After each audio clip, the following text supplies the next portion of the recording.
दोस्तों स्वागत है आप सभी का मेरे इस यूट्यूब चैनल अभिषेक एकेडमी 23 में। दोस्तों मैं आज आप लोगों के लिए एक बहुत ही बेहतरीन क्लास लेके आपके सामने आया हूं, जिससे अगर आप लोग पूरा अटैम्प्ट कर लेते तो पक्का जीके के जो आपको यूपीपी में देखने को मिलते हैं या फिर आरपीएफ हुआ या फिर एसएससी जीडी हुआ तो पक्का एक दो क्वेश्चन आपको देखने को मिलेंगे। तो चलिए अपने टाइम को बिना बर्बाद किए हम अपने क्वेश्चन की तरफ बढ़ेंगे। पहले क्वेश्चन में आपका कहा गया है कि अशोक जो थे वो किस वंश के राजा थे। अशोक जी जो थे वो किस वंश के राजा थे, तो हम आपको बता दें दोस्तों कि जो अशोक थे वो मौर्य वंश के राजा थे। ठीक है, किस वंश के? तो मौर्य वंश के। दूसरे क्वेश्चन की तरफ बढ़ेंगे। दूसरे में कहा गया है दोस्तों कि जामा मस्जिद का निर्माण किसने कराया था। बताएंगे दोस्तों कि जामा मस्जिद का जो निर्माण है वह किसने कराया था। तो हम आपको बता दें दोस्तों कि शाहजहाँ जी ने कराया था। कौन कराया था? तो शाहजहाँ जी ने कराया था जामा मस्जिद का निर्माण। तीसरे में कहा गया दोस्तों कि सीमांत गांधी किसे कहा जाता है। सीमांत गांधी किसे कहा जाता है? तो सीमांत गांधी जो आपको है दोस्तों वो खान अब्दुल गफ्फार खां को कहा जाता है। ठीक है, या फिर खान आप बोल सकते हैं, खा भी बोल सकते हैं, खान भी बोल सकते हैं। खान अब्दुल गफ्फार खान या फिर खान अब्दुल गफ्फार खां को बोलते हैं। ठीक है, तो चलिए अपने चौथे क्वेश्चन की तरफ बढ़ेंगे। चौथे में हमारा कहा गया है कि भारत में सबसे पहले किस राज्य ने सर्वप्रथम पंचायत राज व्यवस्था को अपनाया था। अगर बोलें दोस्तों कि क्वेश्चन जो आपको घुमा के भी बोल सकता है, बोलेगा कि पंचायती राज व्यवस्था भारत में सबसे पहले किस राज्य में लागू हुआ था फिर अपनाया गया था। दोस्तों आपकी जानकारी के लिए हम बता दें कि जो राजस्थान है उसमें एक ज़िला पड़ता है नागौर ज़िला, उसमें 1959 ईस्वी में पंचायती राज व्यवस्था को अपनाया गया था। किसको? पंचायती राज व्यवस्था को राजस्थान के नागौर ज़िले में 1959 ईस्वी में। ठीक है, तो पाँचवें क्वेश्चन की तरफ हम लोग बढ़ेंगे। पाँचवें में कहा गया है कि राज्यसभा का सदस्य जो होता है उसको मतलब पाने के लिए, उस गद्दी पे आपको बैठने के लिए कितनी वर्ष आप होने चाहिए, क्वेश्चन में ये पूछा गया है। तो पढ़ लेते हैं पाँचवा। राज्यसभा का सदस्य होने के लिए किसी भी व्यक्ति की उम्र कम से कम कितनी वर्ष होनी चाहिए। तो आपको पता होगा कि 30 वर्ष होनी चाहिए। ठीक है, कितना? 30 वर्ष होनी चाहिए। तो छठवें क्वेश्चन पे हम लोग बढ़ेंगे। छठवें में कहा गया है कि नूरजहां किस मुगल सम्राट की पत्नी थी। तो जहांगीर की पत्नी थी। किसकी पत्नी? तो सातवें पे हम आ गए हैं। सातवें में कहा गया है कि भारत के रिजर्व बैंक के प्रथम भारतीय गवर्नर कौन थे। भारतीय रिजर्व बैंक के प्रथम भारतीय गवर्नर कौन थे, या फिर घुमा के पूछेगा कि भारत के रिजर्व बैंक के प्रथम भारतीय गवर्नर कौन थे। तो दोस्तों आप लोग कंफ्यूज मत होइएगा, इसमें कहा गया इसका जो आंसर होगा वो सीडी देशमुख जी थे, जो आपके भारतीय रिजर्व बैंक के प्रथम भारतीय गवर्नर थे। ठीक है, चलिए हम आठवें क्वेश्चन की तरफ बढ़ेंगे। आठवें में कहा गया है कि पाकिस्तान के खिलाफ कारगिल युद्ध किस वर्ष शुरू हुआ था। तो कारगिल युद्ध जो था दोस्तों 1999 ईस्वी में था।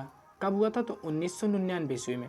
तो नौवें क्वेश्चन की तरफ हम लोग बढ़ेंगे। नौवें में कहा गया है कि भारतीय संविधान में कितने भाग हैं। तो हम आपकी जानकारी के लिए दोस्तों बता दें कि भारतीय संविधान में पूरे 22 भाग हैं। कितने भाग हैं? 22 भाग हैं। तो चलिए 10वें क्वेश्चन की तरफ हम लोग बढ़ेंगे। 10वें में कहा गया है कि टीपू सुल्तान को कहाँ का शेर माना जाता था। इम्पॉर्टेंट क्वेश्चन है दोस्तों, वेरी इंपॉर्टेंट नहीं है तो, लेकिन इम्पॉर्टेंट है। हमने प्रीवियस ईयर में देखा था, आज से मतलब जब हुआ था यूपीपी का एग्ज़ाम फिर एसएससी जीडी हमने देखा तो कॉमन था, तो इसीलिए हमने ले लिया।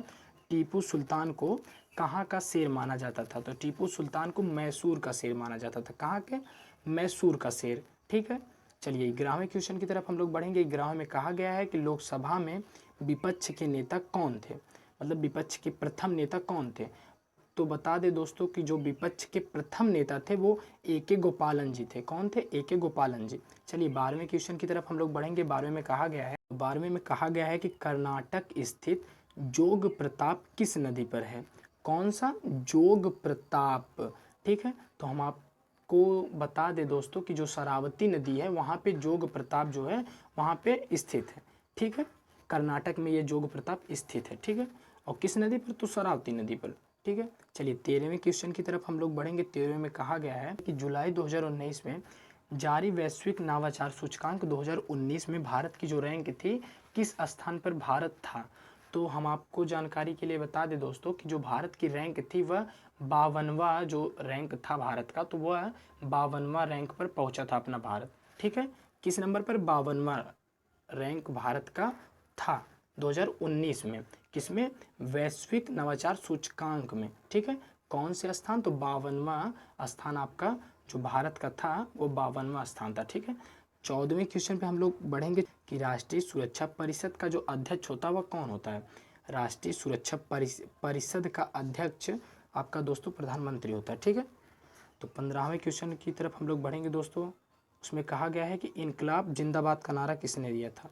तो इनकलाब जिंदाबाद का नारा जो था दोस्तों वो भगत सिंह जी ने दिया था। कौन दिया था? तो भगत सिंह जी ने। ठीक है, बस आज के लिए बस इतना ही। आज का सेशन इसी पे लास्ट होता है। मिलते हैं कल अगली नए वीडियो के साथ। कल जुड़ना ना भूलिएगा दोस्तों, क्योंकि अगर मेरा आप सेशन पूरा कंप्लीटली देख लेते हो तो पक्का आपका जो जीके है उसका डर पूरा ख़त्म हो जाएगा।